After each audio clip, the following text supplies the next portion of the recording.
wabarakatuh. Salam dan bahagia. Perkenalkan, saya Agus Purnama, saya CGP Angkatan 7 dari SMA Negeri 1 Klaten. Di sini saya akan menyampaikan diseminasi tentang budaya positif. Jadi budaya positif apa yang bisa kita bawa ke SMA Negeri 1 Klaten kita tercinta ini. Beberapa budaya yang harus kita kembangkan dan bagaimana kita nanti dapat mengembangkan untuk siswa kita. Itu yang konsep inti budaya positif. Jadi yang nanti akan saya sampaikan beberapa diantaranya adalah perubahan paradigma belajar, kemudian disiplin positif, nilai-nilai kebajikan, kebutuhan dasar manusia, motivasi perilaku manusia, posisi kontrol guru, keyakinan kelas, dan segitiga restitusi. Ini nanti yang perlu kita kita pelajari bersama. Saya sampaikan semuanya dan nanti semoga bisa diterapkan di sekolah kita. Ini untuk pembelajaran paradigma baru. Jadi pembelajaran dengan paradigma baru merupakan pembelajaran yang dirancang berdasarkan prinsip pembelajaran berdiferensiasi. Berdiferensiasi berarti kita harus mengetahui kondisi anak. Pembelajaran kita sesuai dengan kondisi anak.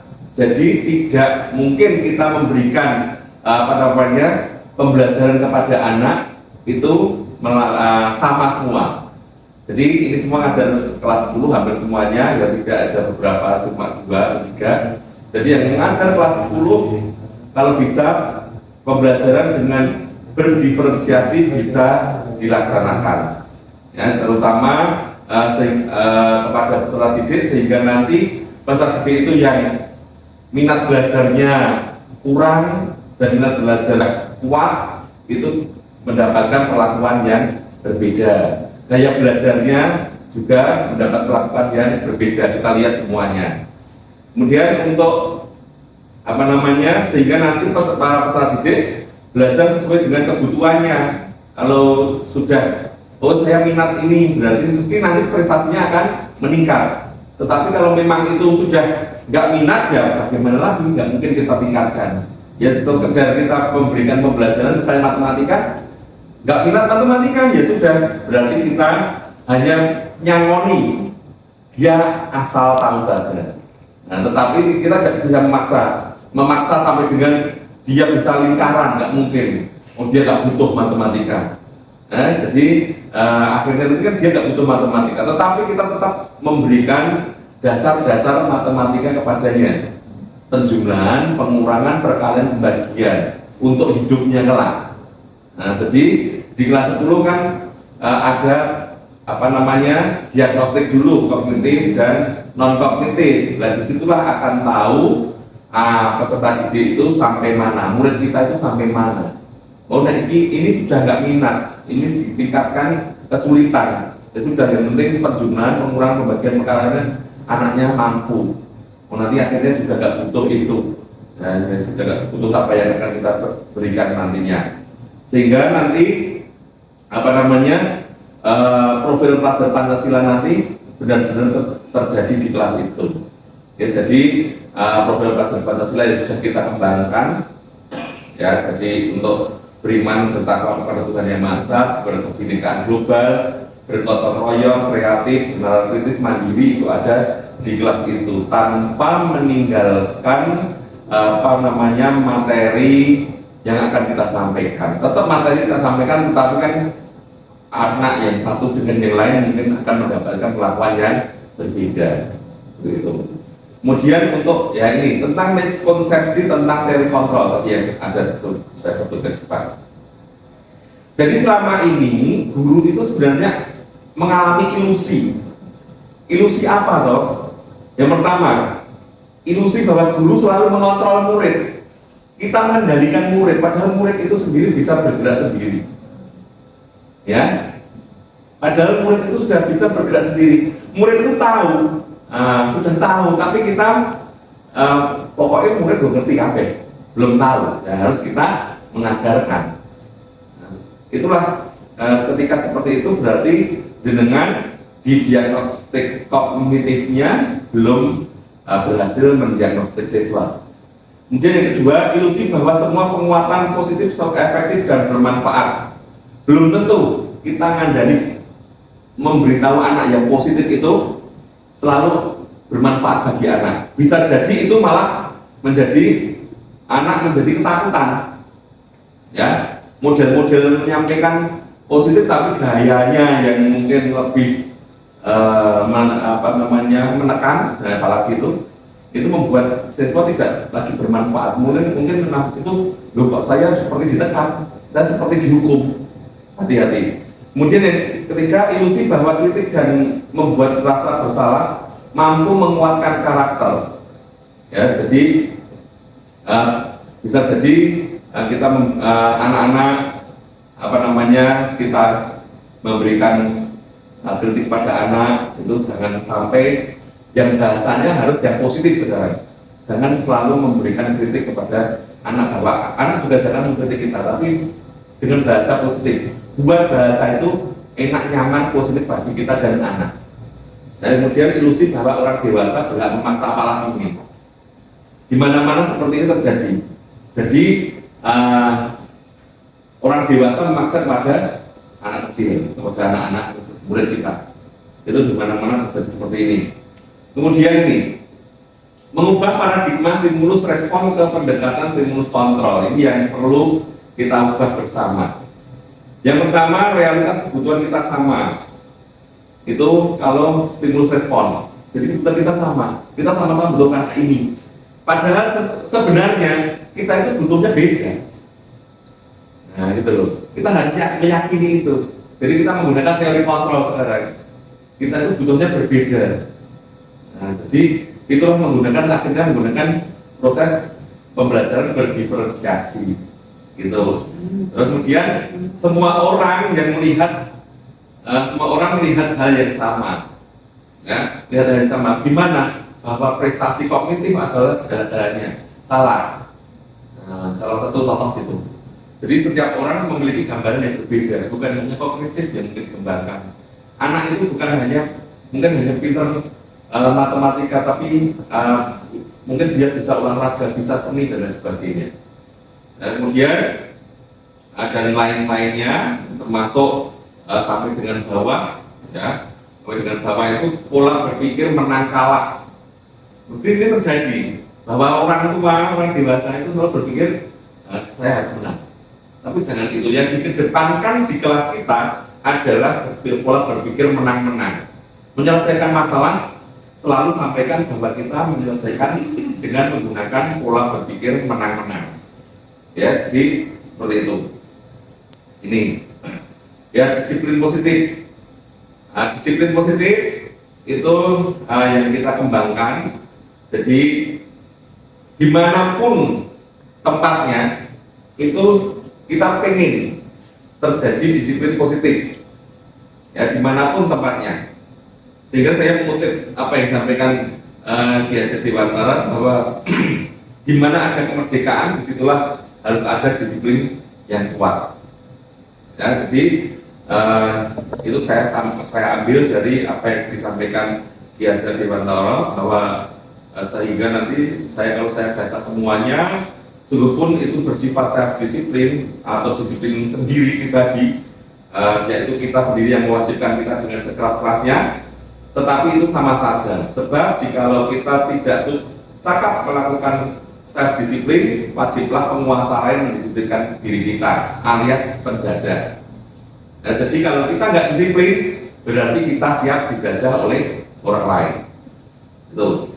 Kemudian nilai-nilai kebajikan ini yang perlu kita kembangkan. Yang satu sudah selalu kita gaungkan, profil pelajar Pancasila yang berupa 6 tadi itu. Kemudian dari ibu sendiri, ibu primary yes program, ya, itu juga menyampaikan hampir semua nilai-nilai kebajikan itu adalah karakter yang akan kita kembangkan kepada anak didik kita. Tuh. Ini juga nilai-nilai kebajikan. Nah, jadi langsung saja nilai-nilai kebajikan ini hampir semua sama. Jadi termasuk sampai dengan keterampilan hidup. Jadi pasti dimanapun nilai-nilai kebajikan inilah yang akan kita terapkan di sekolah kita. Ini. Nah, kemudian yang berikutnya kebutuhan dasar manusia. Kebutuhan dasar manusia adalah segala sesuatu yang kita lakukan untuk mendapatkan apa yang kita inginkan. Seluruh tindakan kita lakukan memiliki tujuan tertentu pasti. Ya, dari semua usaha terbaik yang kita lakukan dalam rangka agar kebutuhan dasar kita terpenuhi dengan baik. Itu kebutuhan dasar kita. Jadi kita bagaimana kita dapat memenuhinya? Pasti sebagai manusia akan berbuat itu. Nah, 3 perilaku motivasi perilaku manusia. Yang pertama, untuk menghindari kenyamanan atau hukuman. Kita datang tidak terlambat. Bisa jadi untuk menghindari ketidaknyamanan atau hukuman dari Bapak Kepala Sekolah. Ya. Kemudian itu berarti faktor eksternal atau internal. Eksternal itu dari orang lain. Ya, kemudian bisa jadi untuk mendapatkan imbalan atau penghargaan dari orang lain. Ya, jadi saya dulu pernah di suatu sekolah, saya pernah berada di sana, yang datang nomor 1 selama 1 semester, ini pun pernah mendapat hadiah sebagai guru terdisiplin gitu pertama, tapi bukan disiplin awalnya, hanya datang pertama. Kayak dulu pernah terjadi, itu salah. Jadi jangan sampai terjadi untuk mendapatkan imbalan atau penghargaan dari orang lain, eksternal lagi. Ya, yang kita kembangkan itu untuk menjadi orang yang mereka inginkan dan menghargai diri kita sendiri dengan nilai-nilai yang mereka percaya. Itu. Jadi kita sendiri yang kita tumbuhkan. Ya, internal kita sendiri. Jadi kita datang ya biar kita sendiri tidak terlambat, tidak terburu-buru, bisa menyiapkan perangkat kita dengan baik, membelajar kita tidak mamut kan gitu. Nah, jadi itulah mungkin yang harus kita kembangkan. Ini 5 kebutuhan dasar manusia. Yang pertama, kebutuhan untuk bertahan hidup, contohnya makanan, pakaian, tempat tinggal, kesehatan. Ya, kemudian yang kedua, cinta dan kasih sayang. Itu rasa diterima, dipedulikan dan seterusnya. Yang ketiga, kebebasan, mandiri dan seterusnya. Keempat, kesenangan atau fun, itu bermain, humor, antusiasme. Kemudian yang kelima, kekuasaan atau power, harga diri, keinginan untuk dianggap, memimpin, berprestasi, diakui dan didengar. Ya, jadi ini kebutuhan dasar kita sebagai manusia. Nah, ini hukuman, konsekuensi, dan restitusi. Kita harus bisa membedakan mana yang hukuman, mana yang konsekuensi, mana yang restitusi. Ya, jadi kalau identitas gagal berarti hukuman, tetapi kalau identitas sukses berarti disiplin, berarti konsekuensi atau restitusi. Nah, misalnya sesuatu yang menyakitkan harus terjadi berarti kan hukuman. Nah, sesuatu harus terjadi itu konsekuensi, restitusinya pilihan. Nah, kemudian ini ada beberapa yang di sini termasuk berlaku hanya pada sebuah institusi, tidak berlanjut pada kehidupan nyata. Ini biasanya hanya peraturan ya. Peraturan kan seperti itu. Maka hukuman berlaku seperti itu. Tapi untuk konsekuensi membantu penerapan mengikuti peraturan dalam masyarakat. Dan restitusi fokus pada pemecahan masalah dalam jangka waktu panjang. Nah, jadi nanti saya sampaikan. Sekarang 5 posisi kontrol guru. Guru itu bisa sebagai penghukum, pembuat merasa bersalah, sebagai teman, sebagai pemantau, dan sebagai manajer. Yang terus semua pernah kita lakukan, pernah. Kita menghukum anak pernah, membuat mereka bersalah pernah, sebagai teman pernah, ya pemantau pernah, manajer pernah. Kalau bisa kita nanti sebagai manajer. Nah jadi kalau penghukum ini contohnya hormat pada bendera 1 jam, selama 1 jam sebagai penghukum. Begini deh, bapak tiap bendera, berarti penghukum. Nah, pembuat merasa bersalah, pertanyaan biasanya, berarti Bapak Ibu pernah menanyakan, berapa kali Bapak Ibu harus memberitahu kamu selalu saja mengecewakan saya, misalnya begitu. Nah, berapa kali saya harus memberitahu kamu selalu mengecewakan saya. Itu berarti membuat dia merasa bersalah. Kemudian, nah, sebagai teman juga sering kita lakukan di kelas. Nah, ayo dong ikuti aturan sekolah, gitu. Kan kita anggap mereka teman kita. Nah, biar dekat. Tolong bantu Bapak Ibu sekali ini saja ya. Itu termasuk sebagai teman. Nah, kalau sebagai pantau, nah ini jadi bahasanya kamu sudah melanggar peraturan sekolah, kamu tahu konsekuensinya. Itu. Nah, jadi sebagai pantau. Kemudian setelah upacara kamu beli atribut ke koperasi dan jangan diulang lagi, itu sebagai pantau. Anak ini berarti tidak pakai atribut misalnya. Ya. Kemudian kalau sebagai manajer ini, jadi kita tidak mengarahkan, tapi anak itu muncul sendiri. Ya. Kamu tahu kesalahanmu, tahu Pak, saya tidak pakai atribut, gitu. Kira-kira bagaimana kamu memperbaiki kesalahanmu lah, gitu. Saya akan pinjam, saya akan beli, saya akan gimana? Itu jawaban dari anak, bukan dari guru. Ya. Kemudian ini, coba posisi kontrol apakah aku? 5 tadi. Saya kecewa sekali dengan kamu. Salah. Apa? Buat merasa salah. Ya, membuat merasa bersalah.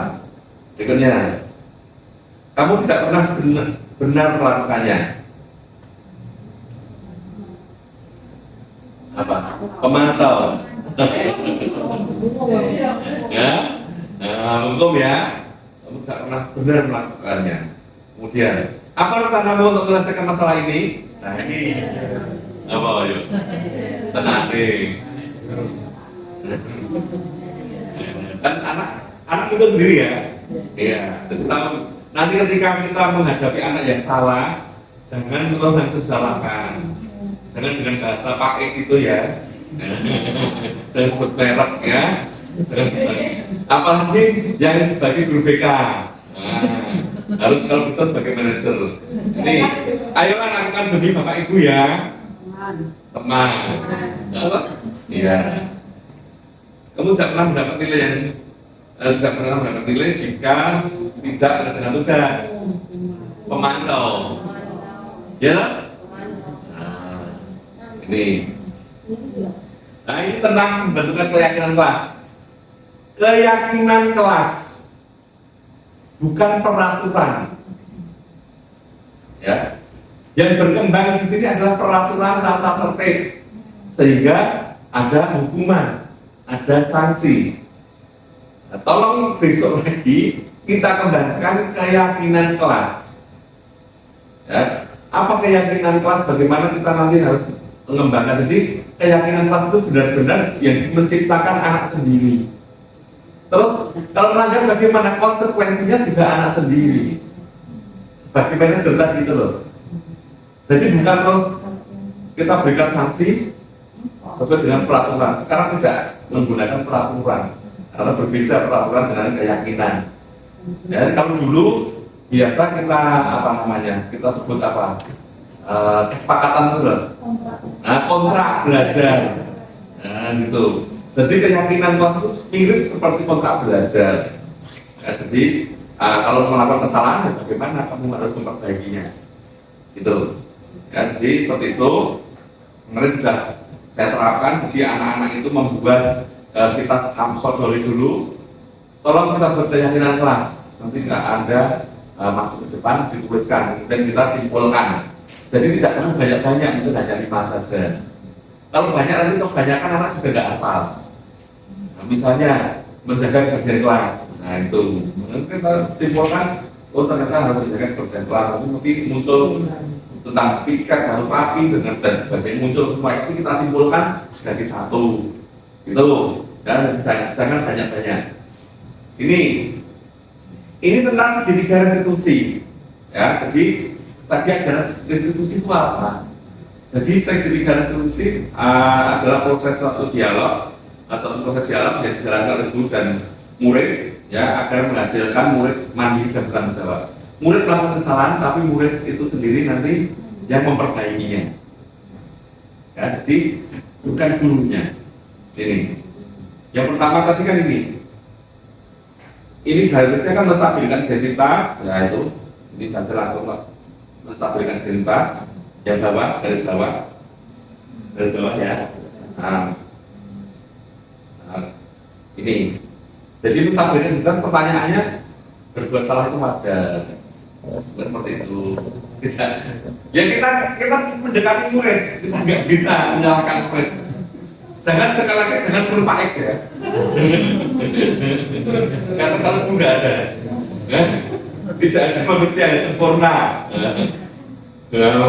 Bapak atau ibu juga pernah melakukan itu. Kita ngambil hatinya, ya kita ngambil hatinya. Jadi kita berusaha ngambil hatinya. Nah, kita berusaha ngambil hatinya. Ya tapi biar anak-anak itu merasa, oh saya tidak dimarahi gitu loh. Nanti akan ngakui, misalnya nyontek, nyontek toh, apa yang kamu lakukan tadi, nah itu pelan-pelan. Pak Guru dulu juga pernah. Nanti akan perbaiki, bagaimana akan perbaiki. Ya, kemudian yang kedua, validasi tindakan yang salah. Kamu nyontek Pak, nah, kamu pasti punya alasan mengapa melakukan hal itu. Bila saya pengen bagus misalnya, ya kan? Nah, nanti kita dekati, anaknya kita dekati, bukan anaknya selalu kita salahkan. Gitu. Kemudian yang ketiga menanyakan keyakinan. Ya, bagaimana keyakinan kelas kita? Apa keyakinan kelas kita? Kalau menyontek bagaimana? Konsekuensinya apa? Berhukuman ya? Nah, berhukuman sekali lagi. Nah, terus nilai-nilai apa yang kita sepakati bersama? Bahwa saya di kelas kita tidak boleh menyontek karena menyontek melanggar, atau menyontek adalah merupakan suatu tindakan yang salah, melanggar membuat kita menjadi seorang yang mengawali suatu korupsi. Nah, gitu kan bisa. Ya, nanti nyontek itu kan awal dari korupsi. Nah, jadi bisa kita kembangkan.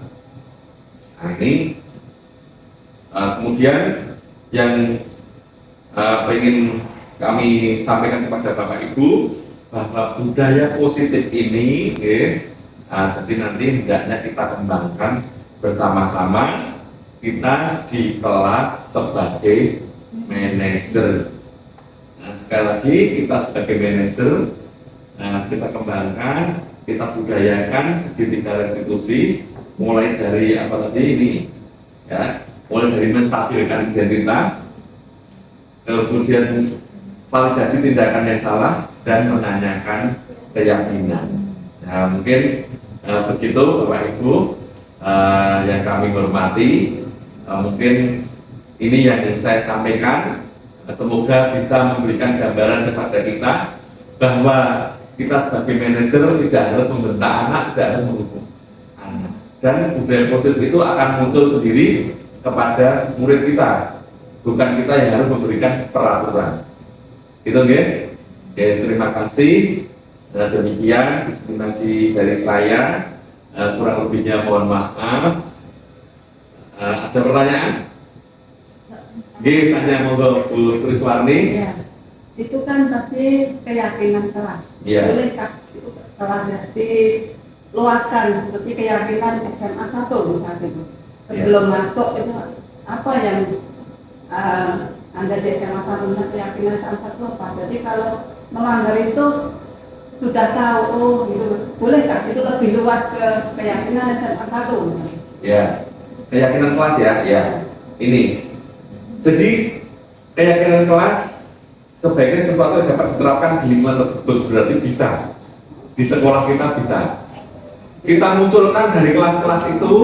Nah, dari kelas-kelas itu muncul, kita formulasikan bersama. Itu jadi nanti menjadi keyakinan SMA di satu Klaten.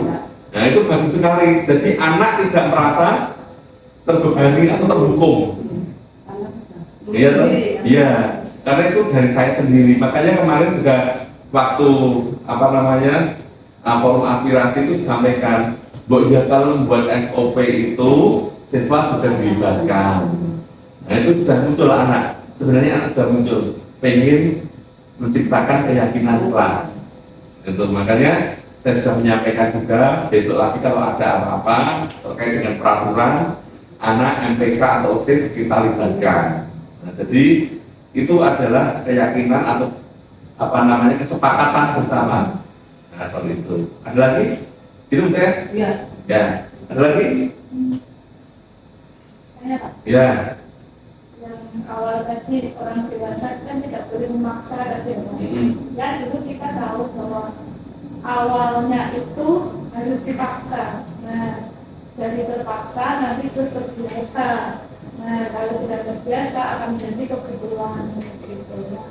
Kalau menurut teori itu bisa menjadi Ya, itu teori lama sebenarnya ya. Jadi memang beberapa kali yang ada di mindset kita itu ciptaan orang lama kepada kita, bahwa sesuatu itu harus dipaksa, harus terbiasa, akhirnya suka.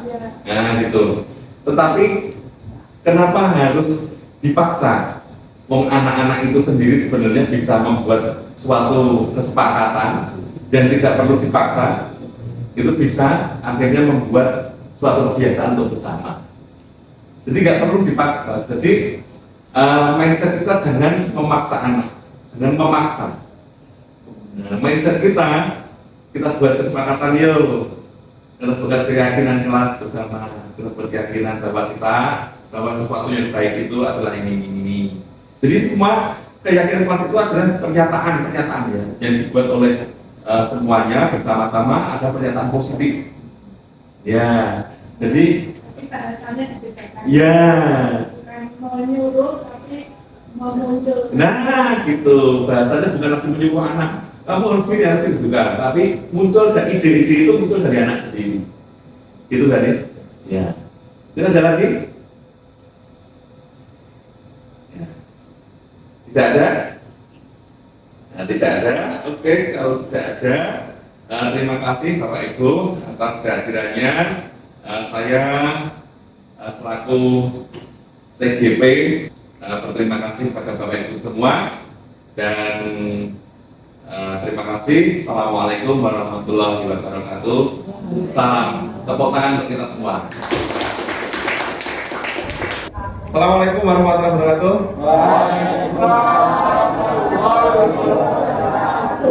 Selamat pagi, salam sejahtera untuk kita semua. Pada hari ini kita akan membuat keyakinan kelas. Beda dengan peraturan kelas ya. Jadi kalau peraturan kelas itu kan bersifat kaku. Jadi Anda seakan-akan terikat. Kalau keyakinan kelas nanti ini adalah kesepakatan kelas Anda yang berisi nilai-nilai positif. Tolong buat pernyataan positif yang kira-kira bisa dijalankan dan disepakati bersama. Ya, jadi menurut Anda nanti apa saja, baru setelah itu nanti kita simpulkan. Karena keyakinan kelas tidak bisa terlalu banyak. Kalau terlalu banyak 30 berapa ini? 35. Nah, semuanya memberikan keyakinan yang memberikan keyakinan bahwa itu baik semua. Nanti kita simpulkan mana yang akhirnya mana saja pasti ada dapat kita simpulkan. Kita hanya 5 atau 7. Nah, gitu ya. Jadi contohnya saya tidak akan makan di dalam kelas. Seperti itu. Ya. Nanti Ada konsekuensinya apa? Konsekuensinya kalau peraturan konsekuensinya adalah hukuman. Kalau ini enggak.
Ya, sudah kita temukan 5 keyakinan kelas yang sesuai kesepakatan.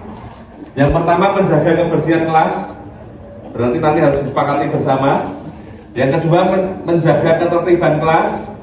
Yang ketiga, berpikir kritis. Keempat, tidak meninggalkan kelas saat jam pelajaran. Dan yang kelima, saling menghargai, peduli, dan membantu satu sama lain. Seperti itu keyakinan kelas kita. Kita beri tepuk tangan untuk kalian semua.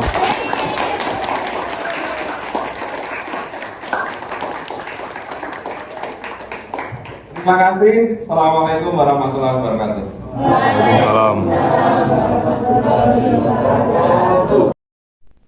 Menurut saya, kegiatan keyakinan kelas ini sangat bagus dan bermanfaat bagi kami semua.